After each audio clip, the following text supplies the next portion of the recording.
दोस्तों नमस्कार।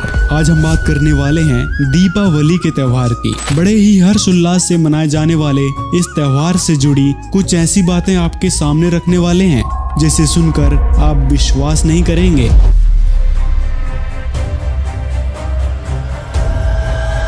दोस्तों सबसे पहले जानते हैं दिवाली के त्योहार की पौराणिक कथा के बारे में। त्रेता युग में भगवान विष्णु के अवतार श्री राम जी और माता सीता को 14 वर्ष का वनवास हुआ था।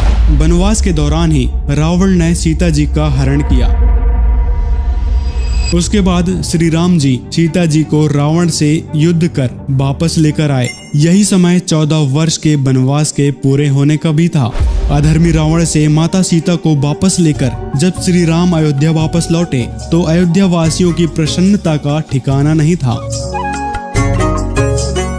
अपने प्रिय राजा रानी के आगमन की शुभ सूचना पाकर अयोध्या वासियों ने दीपक जलाकर उस अमावस्या की अंधकारमयी रात्रि को भी जगमग और उज्जवल किया और श्री राम और माता सीता के आगमन की खुशी मनाई। किंतु दिवाली का यह त्योहार अयोध्या वासियों द्वारा सिर्फ 2 वर्ष ही मनाया जा सका।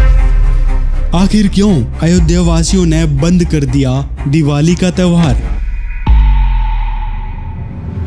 श्री विष्णु जी के अवतार श्री कृष्ण जी, श्री रामचंद्र जी, श्री रामचंद्र के रूप में राजा दशरथ के घर जन्म जब श्री विष्णु जी का हुआ, युवा हुए, युवा होते विवाह हुआ, विवाह होते ही वनवास हुआ, वनवास से सीता का हरण हुआ यानी उसकी पत्नी का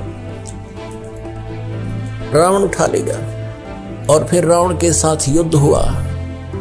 पुण्यात्माओं करोड़ों व्यक्ति मारे गए वहां पर। तब सीता की वापसी हुई। वापसी आने पर बड़ी खुशी बनाई, नगरी में दीप जलाए गए घी के।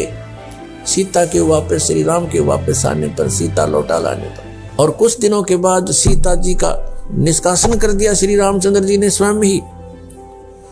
किस बात पर के एक धोबी ने व्यंग कस दिया। वो अपनी पत्नी को धमका रहा था रात्रि के समय। वो किसी उस आपस में कहा सुनी होने से उस धोबी की पत्नी घर से बाहर चली गई थी कहीं अपने रिश्तेदारी में। फिर वो वापस लेकर आया तो उसको धमका रहा था कि मैं तुझे घर नहीं रखूंगा, तू 3 दिन कहाँ रही। मैं दशरथ के पुत्र जैसा नहीं हूं जो वहां पर 12 वर्ष तक रावण के पास रही, उसको फिर घर ले आया। उधर से श्री रामचंद्र जी राजा थे अयोध्या के। पहले राजा लोग अपनी प्रजा के दुख सुखों को स्वयं ही जाना करते थे, रात्रि के अंदर वेश बदल कर घूमा करते थे।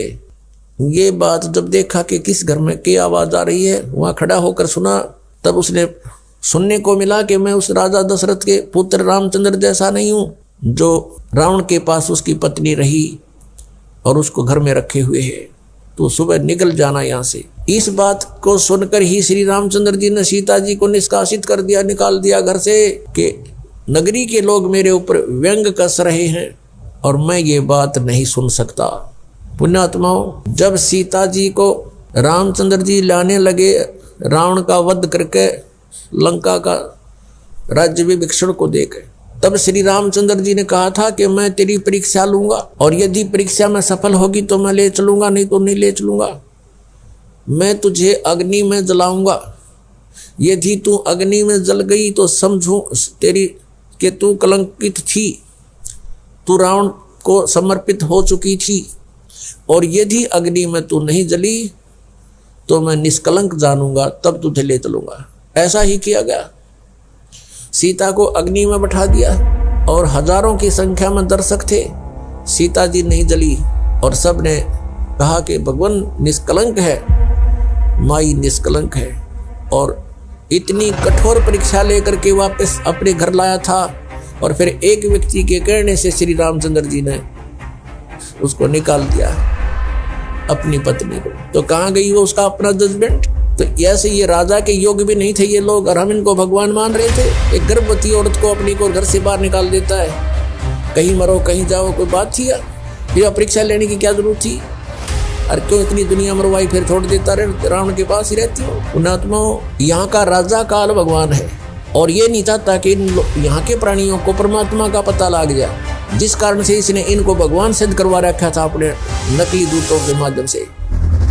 अयोध्यावासी इस घटना से इतने दुखी हो गए कि उसके पश्चात अयोध्यावासियों ने कभी भी दिवाली का त्योहार नहीं मनाया, किंतु लोकवेद को सत्य मानकर अंध श्रद्धालुओं ने मनमाने रूप से पुनः इस त्योहार को मनाना शुरू कर दिया, जिसका अब ना तो कोई महत्व है और ना ही कोई अर्थ है।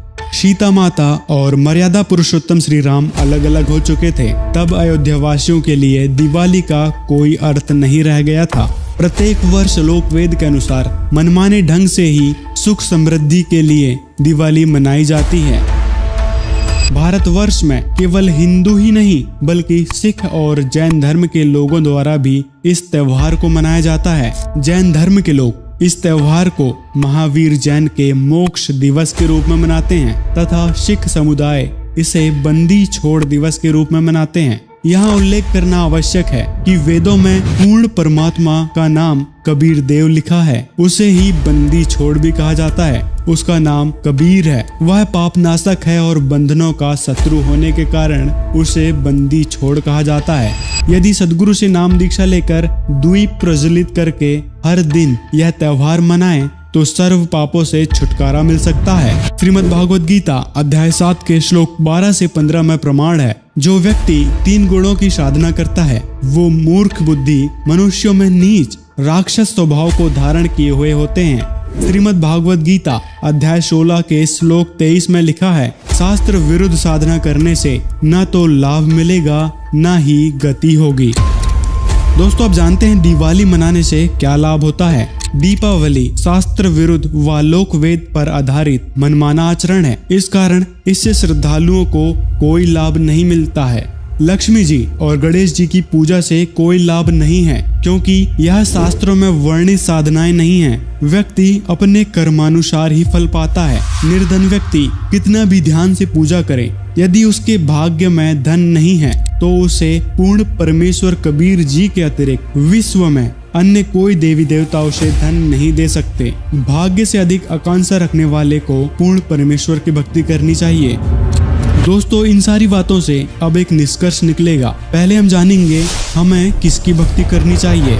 श्रीमद् देवी भागवत महापुराण में देवी जी यानी दुर्गा जी अपने से अन्य किसी और भगवान की भक्ति करने के लिए कह रही हैं। इससे स्पष्ट है कि देवी दुर्गा से भी ऊपर अन्य कोई परमात्मा है जिनकी भक्ति करने के लिए दुर्गा जी निर्देश दे रही हैं। इससे स्पष्ट है कि देवी दुर्गा जी की भक्ति करना भी व्यर्थ है।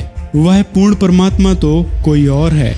पूर्ण परमात्मा की जानकारी तत्वदर्शी संत ही बता सकते हैं, जो स्वयं पूर्ण परमात्मा होता है। गीता अध्याय 4 के श्लोक 34 में गीता ज्ञानदाता ने तत्वदर्शी संत की खोज करने के लिए कहा है। पूर्ण संत चारों वेदों 6 शास्त्र 18 पुराणों और सभी ग्रंथों का पूर्ण ज्ञाता होता है। वह उसका सार जानता है। वर्तमान में इस पूरी धरा पर एकमात्र तत्वदर्शी जगत गुरु संत रामपाल जी महाराज हैं, जो सभी धर्मों के ग्रंथों से प्रमाणित रहस्यमय ज्ञान बताते हैं।